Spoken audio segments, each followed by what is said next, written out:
Pray. In the name of the Father, and of the Son, and of the Holy Spirit. O heavenly King, the Comforter, the Spirit of truth, who art everywhere and fillest all things, treasury of blessings, and giver of life, come and abide in us, and cleanse us from every impurity, and save our souls, O good one. All right, so this will be our last session before a sort of break for Nativity and Theophany and house blessings. And what I wanted to continue last week, we sort of ended, we were beginning to introduce this idea of what civilization has always understood itself to be and how it has understood itself to spread. And the basis of this is really quite simple. Based on what we've been talking about, we're reading the creation narrative liturgically, as I believe it's intended to be read, so that in the 6 days of creation corresponding to the 6 days of the purification of the tabernacle, and the 6 days followed by the 7th day of Sabbath rest, this forms a pattern in the life of the faithful of Israel that enables them to enter into the mystery of who God is and how he is creator. Okay, so these patterns are intentionally liturgical. And so much so that in Exodus, there's a point at which God says, so that you might know that I created the heavens and the earth in 6 days and rested on the seventh, I want you to keep my statutes in the tabernacle. And there's a sense in which, and we didn't get into too much of this before, but there's a sense in which when we hear those words from God, how long did it take God to create the heavens and the earth? The biblical answer is 6 days and a 7th day of rest completed, moving into an 8th day of the new creation. Is that a scientific statement? No, it's not intended to be a scientific statement. It's intended to be a liturgical, spiritual statement. The reality, the truth of what creation is, of what kind of world we live in, of what kind of creature we are, is something that we don't simply have ideas about or thoughts about. It's a reality that we enter into liturgically and spiritually.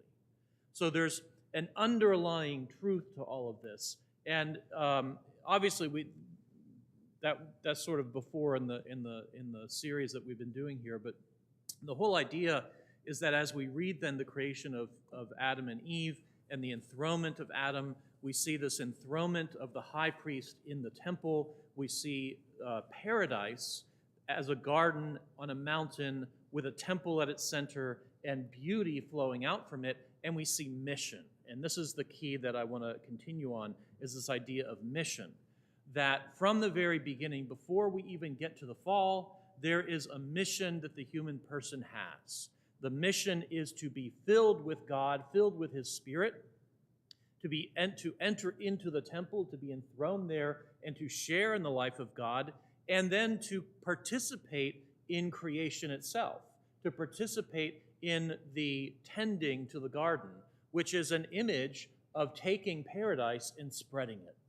And so what we were saying last week is that all ancient civilizations understood this. There's elements in the creation narrative, especially about paradise itself, that indicates this. The 4 rivers that claim to have a common source in the Bible, ancient people throughout the ancient world, they all knew that those rivers had different sources.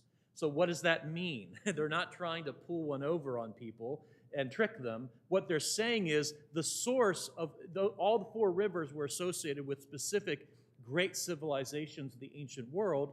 And so the source of those civilizations is the temple of Yahweh, the temple of the Creator, the temple of paradise. Paradise is the place from which all human aspirations, all human desire for civilization it outflows. So we can see that that is an expression of the mission. However, of course, those ancient civilizations that are associated with those rivers are not civilizations built on the worship of Yahweh. They're built on the worship of other gods, fallen gods. And so obviously that we roll the fall into that and begin to understand that ancient worship was corrupted after the fall. And that is large measure, when we get to the fall after the break, in large measure the story of the fall is a story of the corruption of the proper worship of God. And that will really, I think, help us understand more specifically how that impacts our own lives, of course, on a personal level, but also in terms of to whom are we oriented? To what are we oriented? All right? And that fundamental question gets back to the mission. So what's the mission? Receive God's life, live and dwell in paradise, spread that paradise, and bring order and purpose to the rest of creation. Restructure it. So in the ancient world, what I've said many times now is all civilizations understood this, with the exception of truly primitive art, we might say. And maybe there's, if you all know about anything here, but to my knowledge, cave paintings tend to be expressions of early art that do not have cultic origins. They tend to be of animals, they tend to be of people, but not necessarily associated with worship. There are possible exceptions to that. But the real mark of civilization is when art begins to reflect more specifically the cult in which you participate, all right? The worship and the God of the worship that you participate in. So in all the ancient civilizations, the temple that defined their identity was the center of their city. It was the most magnificent example of architecture. It had the highest level of technology. We're still trying to figure out how they made the pyramids, you know? There are ideas about how they made the pyramids, but every time we have ideas, we find new things, and we just don't have a clear answer. That doesn't necessarily mean it's secret. You know, if you get on YouTube, there's all kinds of crazy stuff on YouTube, of course. People are saying, oh, there's ancient technology and advanced civilization that was wiped out by the flood, and then they, you know, shared that with the Egyptians and around the world, and these different ideas that are floating around. We don't know how they did it, and it doesn't mean we won't know how they did it, but the amazing thing is they had extraordinary technology in building the temple, or in building, the pyramids. Although we can say the same thing with the temple.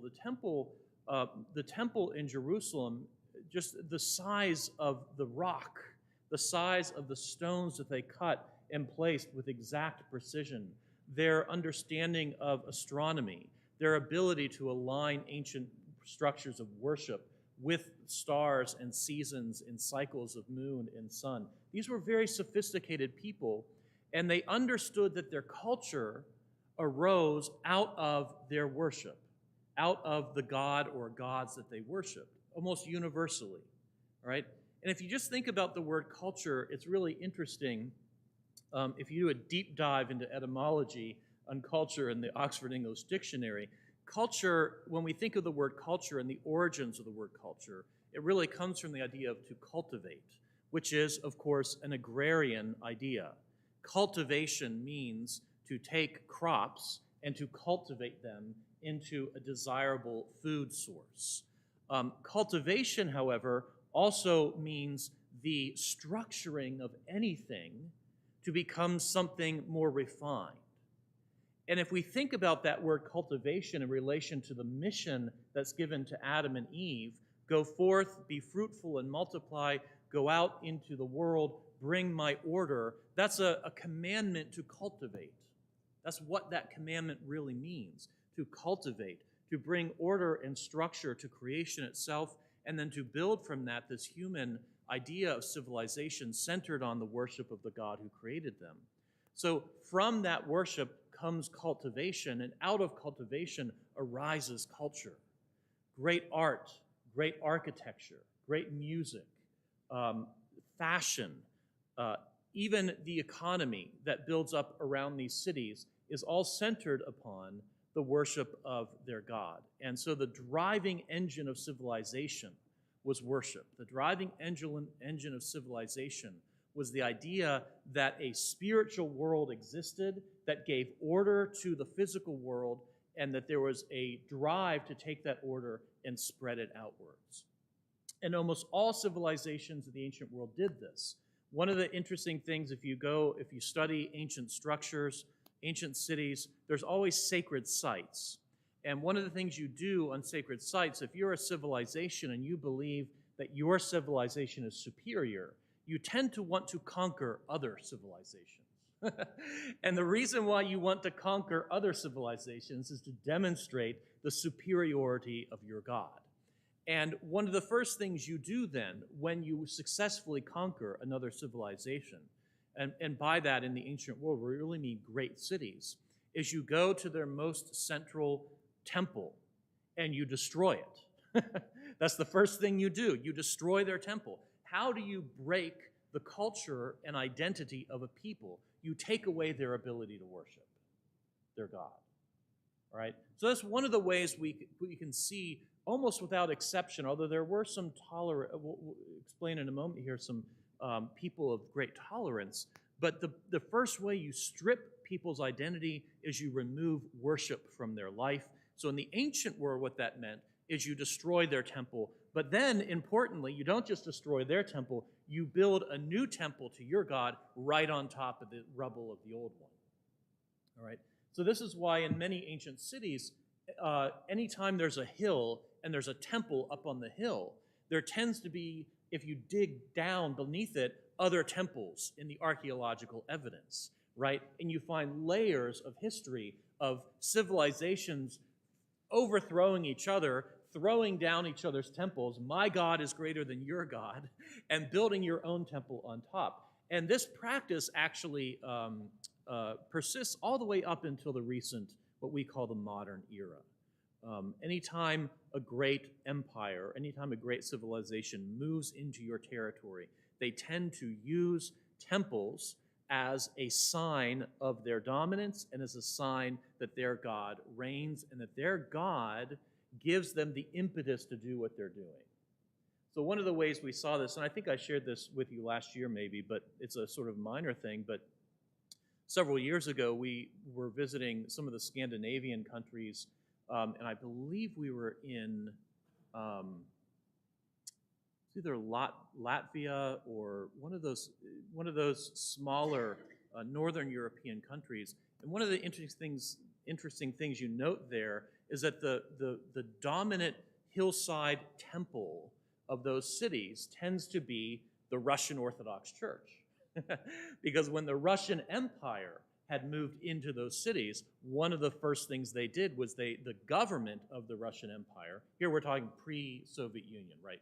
1800s, 1700s. They tended to build beautiful, magnificent Russian Orthodox temples, usually on the high point, so everyone could see it, right? So what does that mean? You have a new culture. You have a new identity. In a sense, we're imposing it on you. And so when you have the tour guides, they kind of, especially if they're local tour guides, they're quite resentful of these Orthodox churches because to them, it's a symbol or a sign of an external power, which is no longer empowered, but of course now these are historical structures, so they're not going to wreck them or replace them. But that's just another indication that we understand that if we move in and want to demonstrate the power of our God, we tend to overthrow your God first and then enthrone our God on top, okay? And I want to talk a little bit about a great example of this more immediate, and that is Alaska and the natives of Alaska, and we're continuing to raise money for the Orthodox Church in Alaska, the OCA Archdiocese of Alaska, as another example of how this works. That is, in some ways, a wonderful and maybe one of the best examples, although there are several, of Russian missions that did not do this, but nevertheless spread the underlying civilization of Orthodox life, compared to some of the worst examples of non-Orthodox Christian mission, which tended to supplant culture and force identity into a false way. So what do I mean by all this? When the Russian Empire moved into Alaska, there was certainly a colonial expansion of sorts, an empire expansion of sorts. And one of the things that accompanies any time a civilization or an empire moves into another is economic exploitation. So that's definitely one of the things that happened in Alaska with some of the Russian merchants and that sort of thing that moved into Alaska. But we also sent missionaries. We sent missionaries into Alaska to serve the needs of the Russians who were going, the trappers and the traders and the merchants and the others who moved in there. But those Russian missionaries also took great concern for the Alaskan natives and began to preach orthodoxy to them, began to preach Orthodox Christianity. But when we look at the legacy of St. Innocent and St. Herman of Alaska, we see something really extraordinary. They did not seek to go in and eradicate identity. They did not seek to go in and destroy culture. In fact, one of the things they did was they first asked themselves, how can we communicate and express orthodoxy within the existing culture and the existing identity and even some of the existing spiritual practices of the native peoples of Alaska? So an example of this is, number one, language. And this might seem obvious to us, but it has not been that obvious throughout much of history. We did not say, well, the first thing's got to go. These natives can no longer speak all these different languages. We've got to force them to stop speaking their language and force them to learn Russian, and they all have to speak Russian. We didn't do that, right? And we didn't say that the condition of your becoming an Orthodox Christian was that you started speaking the Russian language. St. Innocent began almost immediately to translate the Russian texts of the scriptures and the liturgical services into the different languages of Alaska, Inuit and Athabaskan and all these different languages. So this is the first example of how a culture can move in not to destroy another culture, but to find a way to, in a sense, leaven it, to respect it, to show love towards it, but also to bring something that maybe completes it. Another example, a very famous example, are the spirit houses in Alaska on the graves. The native Alaskans had a tradition that when someone died, their spirit left their body but needed a house to dwell in for a certain period of time, or even permanently in their native Alaskan religions. You needed a house for the spirit, and so in native Alaskan graves, you see a grave site and then a little house. And that house is called a spirit house, and it's for the spirit of the deceased one to depart and live in. Very similar, by the way, but just a slight tweak on almost all ancient cultures that we talked about this. I won't go into this now, but ancestor worship was based on the idea that your ancestor, especially if it was a powerful ancestor, again, the great example of this are the pyramids in Egypt.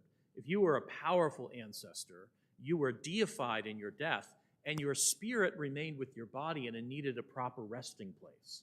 So what could possibly justify the extraordinary expenditure of building the pyramids but a belief that your king was now a god and your god better be happy in his new house? And so that was what the pyramids are designed to do, is to express that culture. And almost all ancient cultures believe that this is the mystery of barrow mounds, for instance, throughout Europe and even here in America in the Mississippian culture. In Missouri, there are barrow mounds. Barrow mounds are a place where you create a hill in which you bury your ancestors, and you believe that they are resting there, and that becomes very sacred ground. So you're required then by your culture to respect the sacred ground. Nothing could be more egregious than to disrespect sacred ground. Have any of you seen that? That's been in the news recently, where some of the most important barrow mound places in America have been owned by a country club, and you can play golf over them. And the country club is private, and they only were allowed 4 days of tourism to come in and see from a distance these barrow mounds, where this is again the native Mississippian culture in the continent here. This is where they buried their people, and in fact these were quite elaborate. They were geometric. they form patterns. There's some of these are in Ohio, actually. And the Supreme, yeah. And so the courts just granted they basically told the country club, you're out. You have to respect the archaeological and historical and cultural significance of these barrow mounds, which raises all kinds of other questions. But anyway, same idea. So you have spirit houses, and what the Orthodox Church didn't do is come in and say, this is paganism, and you're worshiping demons, and we need to destroy your spirit houses. They said, well, we can find connection here. We can find correlation, because we believe that when the body dies, the soul actually does linger, all right? The soul leaves the body, and the reason why we talked about this last year as well, the reason why we have our patterns of how we sing panakidas is to send the soul on its journey.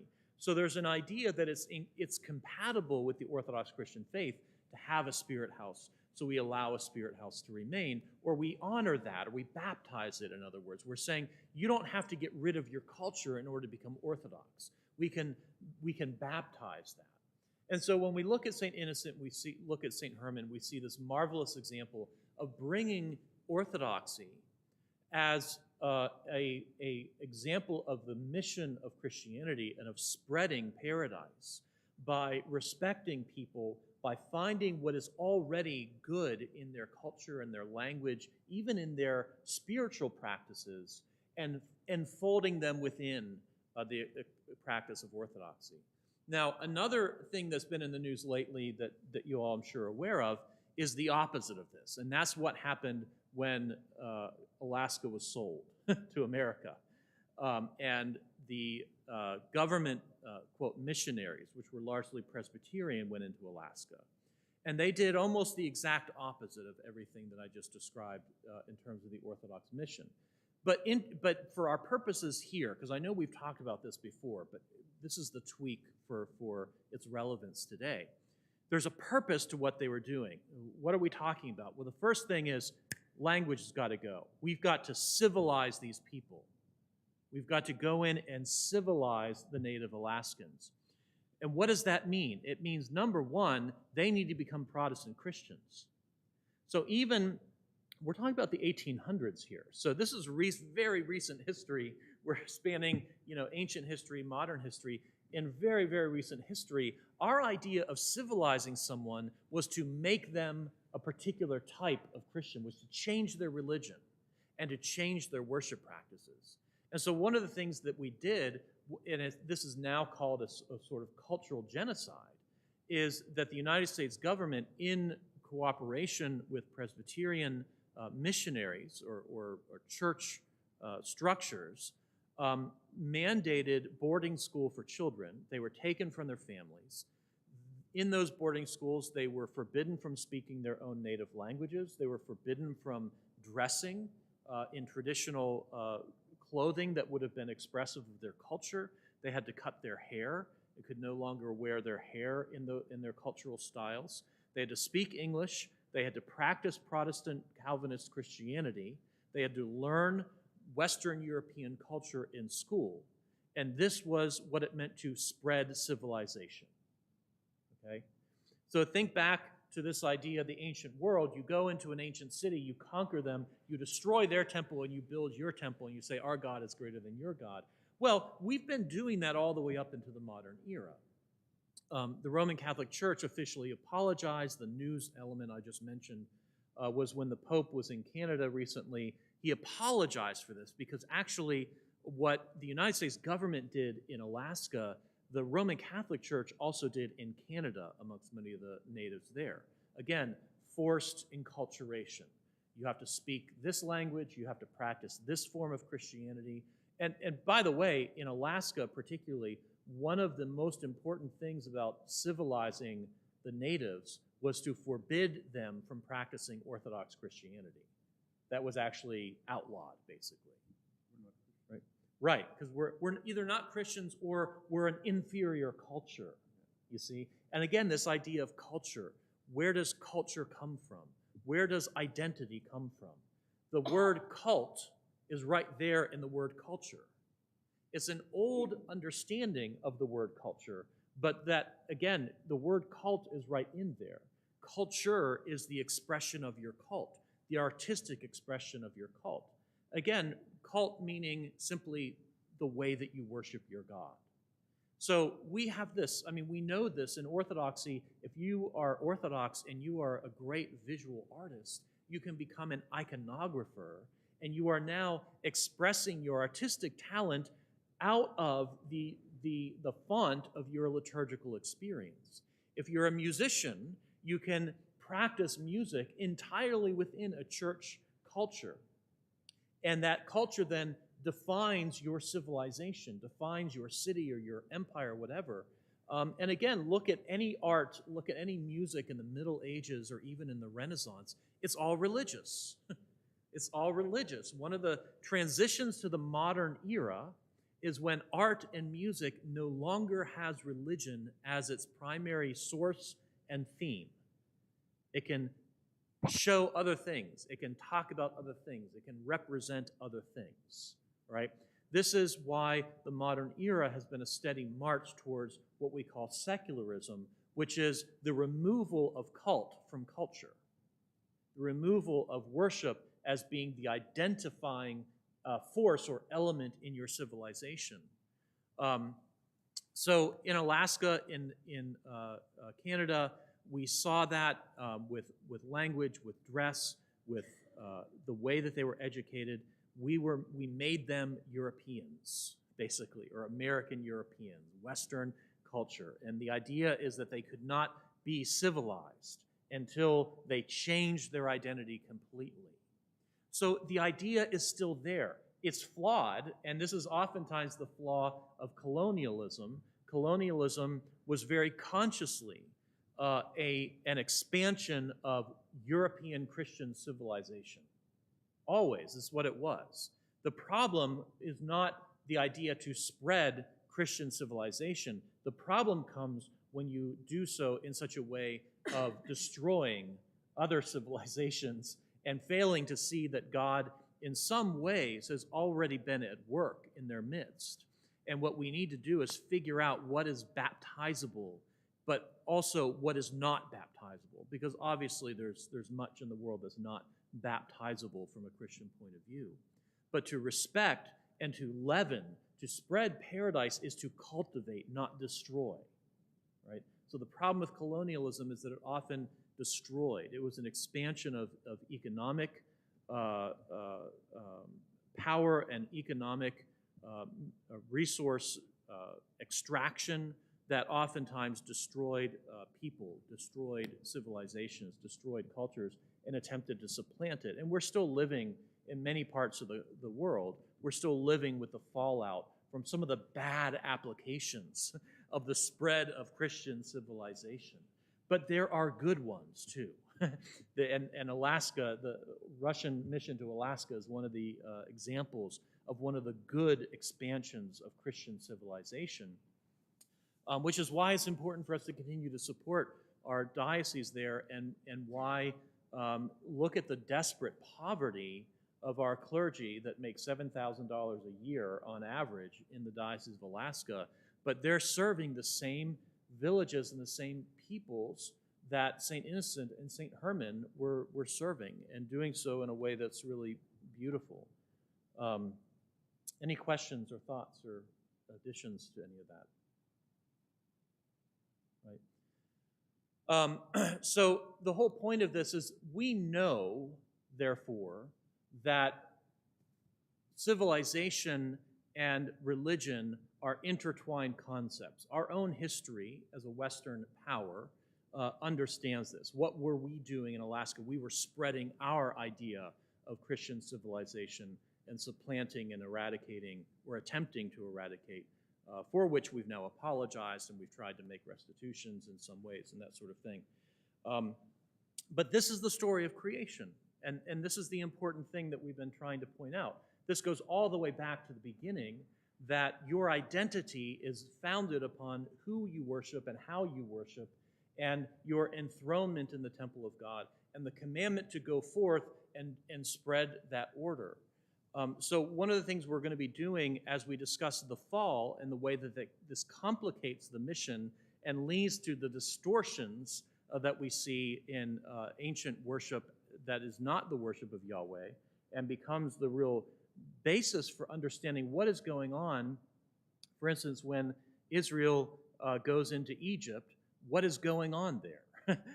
What is this contest between Moses and the Pharaoh's magicians or the Pharaoh's priests and the snakes and the staffs turning into snakes in this competition? We see that it's a competition of worship. It's a competition of cult. Israel, the request to Pharaoh repeatedly is, let my people go so that we may worship our God in a way that is faithful. We've talked about that before. But again, it underlies, and it's a thread through the whole of Scripture. Once we lose that liturgical thread, we then do weird things to the Scriptures. We start misinterpreting them. We start seeing things in them that aren't really there. We start applying them in ways that are probably destructive. The basic movement of our life, the basic pattern of our life, is given to us by our initiation into worship and by our continuation into worship. The basic pattern that we'll be describing in relative to the fall of being purified, which corresponds to catechesis, of being illumined, which corresponds to baptism, and then being perfected, which corresponds to the reception of the holy mysteries of Christ's body and blood. This is a movement from the fallen world in which the mission has gone out to into the temple. It is your enthronement in the temple, is this movement from purification to illumination to perfection. But it's a continual one. It's not one that stops. If you're baptized as an infant, the understanding and the promises that are made when you're baptized by your godparents and your parents and the whole church community are that this pattern of approaching the divine presence will be the pattern of your life.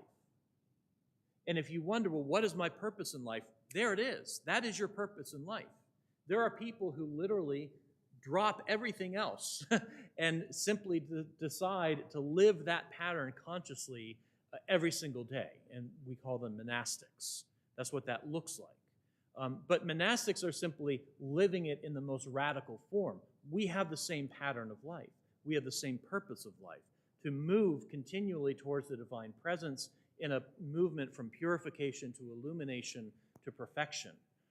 And when we arrive at perfection at the chalice, we don't stop and say, now I'm here in an immovable state of perfection. We realize as God enters into us and completes us where we're lacking, oh, I've got more purification to do.